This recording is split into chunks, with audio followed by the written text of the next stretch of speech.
So, I want to build a $125 computer, I hear. Well, you came to the right place.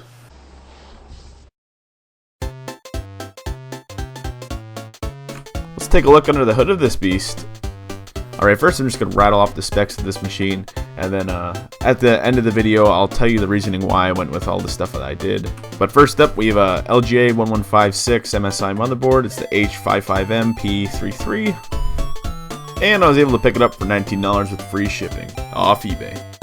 Crammed straight into the socket, we have an i3 550 processor. It has 4 megabytes of cache running at a stock 3.2 gigahertz. Now this is a dual core, I'm not going to lie to you. It has 2 cores, but guess what? It has 4 threads. So it has 4 virtual cores. Most games won't even know the difference. Now on top of the processors, when it starts getting a little dicey, because I did have this Cooler Master aftermarket heatsink laying around that fit this motherboard, and I didn't feel like spending extra money on getting a heatsink. So I'm keeping the processor at stock speeds though, so if you are using the stock heatsink like I recommend, you won't have any heating issues. I got the processor for $15, and it looks like the stock heatsinks for the 1156 motherboard sell for about $7 on eBay. I was able to snag a 6950 by MSI off Craigslist for $40. Now it only has 1 gigabyte of VRAM, so it might hold you back a little bit in newer titles, but it was a higher end GPU during the 6000 series though. After that, I was able to pick up an EVGA 600 watt 80 plus bronze power supply, and I got it for $30 with free shipping off eBay. Good old eBay. This is the only other part that I reused. I had 4 gigabytes of Elpida RAM laying around, but any DDR3 RAM will do fine, and it looks like it was selling for around $5 on eBay for 4 gigabytes. Last thing I bought was a Western Digital 320 gigabyte hard drive. Just make sure it's running decently fast. 7200 RPMs is absolutely fine. I was able to pick this up for $9.50, and it had Windows XP on it. If I really wanted to use it, if you're really desperate, I guess you can use XP, but I have another way of getting operating systems. I got a full-size Antec case off Craigslist in the free listing, and the only way I can justify this is because you can just use any old Dell or HP micro ATX case for this build. You might have to hack a little bit for the graphics card, you might have to hack some metal, but or you can just do a caseless build. I've done caseless builds in the past. The only thing I'd recommend is use some wood and some standoff screws. Lastly, for the operating system, I had a couple choices. I ended up using Windows 10 Student Edition, getting it through my school for free on onthehub.com. You can go on OnTheHub, type in Windows 10 free, and see if your school is supporting it. It depends on your major and whatnot, but if you don't have this option, you always can make a Steam machine. Just use a Steam OS, and if you can't use that, you might get lucky like me and get Windows already on your hard drive like I did. So Fallout 4 was definitely the most demanding game I have in my Steam library, and I know the video looks a little choppy, but look up in the corner, that's the actual frame rate. This was just the recording frame rate. So Fallout 4, it ran while I was recording anywhere from 20 to 45 FPS, which isn't that great, but when I wasn't recording, it was running about 30 to 60, only sometimes dropping into the 20s randomly if you were in like just loading up Diamond City or something. But this is the only game I really have that if you wanted to compare to the power of the Xbox One or the PS4, this is a pretty good game to compare it to, because I have it at medium settings with the only 4 samples, and my anti-aliasing is set to FXAA low and at 1080p. For $125, it's pretty hard to be playing this game with anything cheaper. So, but I wanted to do a little video of recording without me using Bandicam. So here's the frame rate without using Bandicam, and this was really hard to set up because I just had it sitting on my glasses while I was trying to play. And this was in the middle of a firefight, so this is pretty much as graphically intense as it's going to get.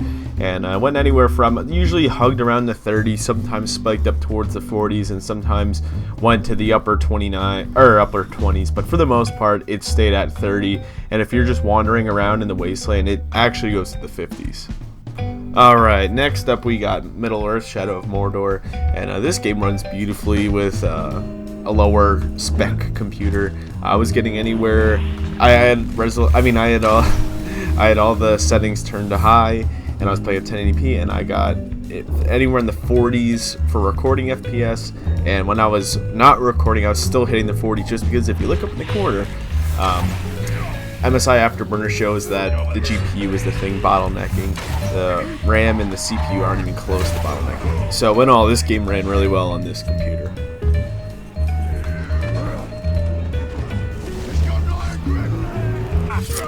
I tried to play The Witcher and I haven't played it in like a couple months because I beat it, but I just definitely wanted to use it as a benchmark just because it is a graphically demanding game. So I had it on all high settings, and I got, while I was recording, in the upper 30s, and when I wasn't recording I got solid 60 FPS, except for this the one rainy level where they're coming up the wall and you have to like just keep killing them as they keep coming up the wall. I was like randomly getting like 30 in the 30s for FPS while not recording, but other than that I was really hugging the 60s, if not dropping a little bit into the 50s. Skyrim got 60 flat on all ultra, that's no surprise at all, and while I was recording it was getting like 35 to 50, but on all ultra this can easily kill Skyrim, which isn't a surprise at all since which isn't a surprise at all because the game's from 2012.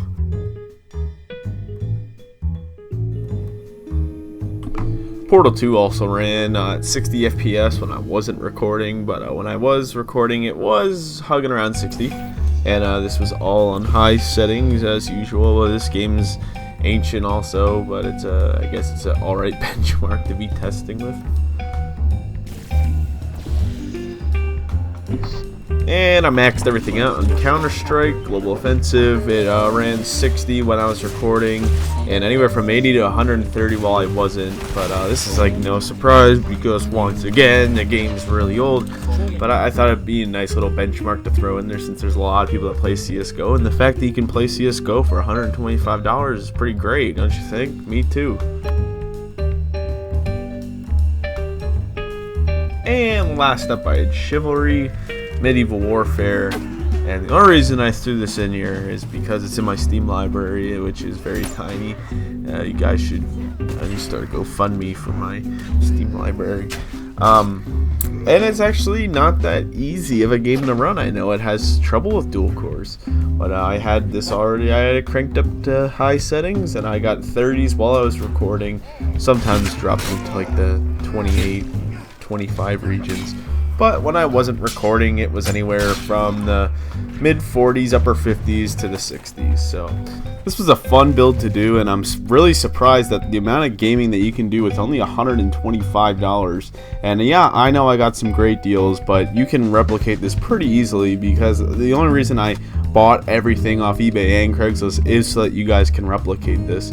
But I just think it's great how cheap you can make a decent gaming computer for only $120. I mean, most people spend more than $125 on their graphics cards.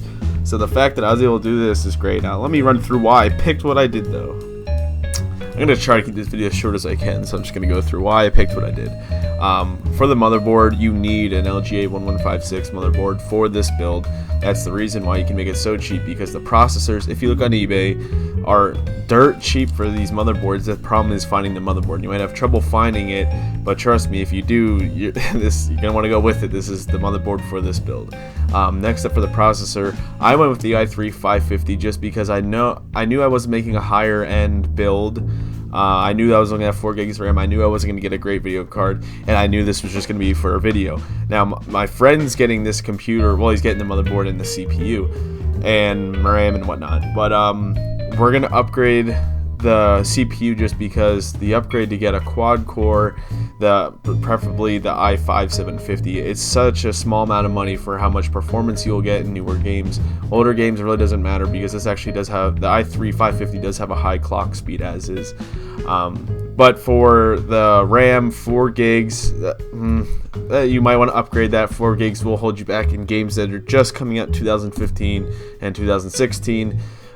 Games before that, 4 gigs is more than enough, but it's looking like he's very interested, the guy I'm giving this computer to, is very interested in playing Black Ops 3, and there's a bad memory leak on Black Ops 3 right now, so he will need the 8 gigs of RAM, and hopefully not 16 gigabytes of RAM, but this motherboard can take 16 gigs, this MSI motherboard that I got.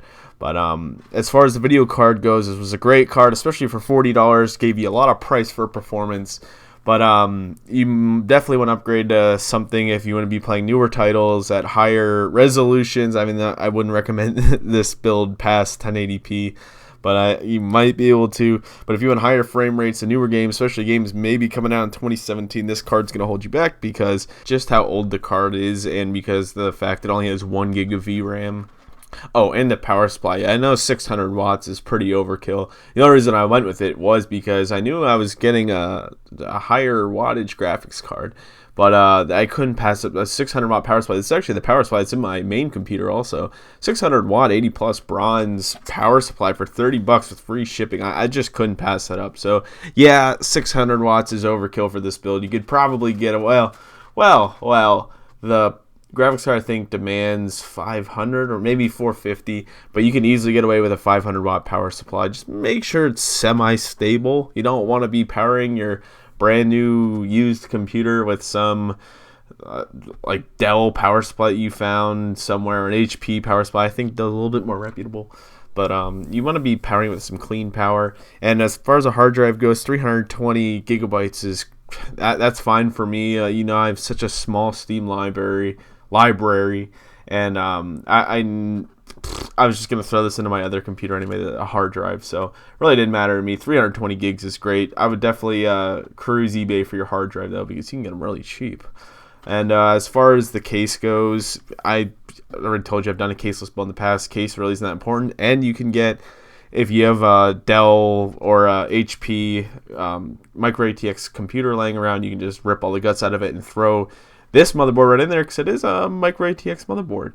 So other than that, operating system, I don't know. Windows 10, I mean, speaks for itself. I'd rather have 7, but I guess 10's better than 8. But I hope you guys enjoyed this video though, and if you do have any questions, just let me know. I can help you guys out.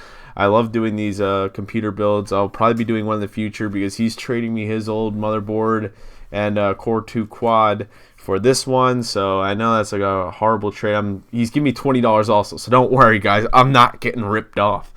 But I hope you guys enjoyed this video, and I'm going to be doing videos like this in the future, and I hope you guys enjoyed. I'm going to say that again because I hope you guys enjoyed.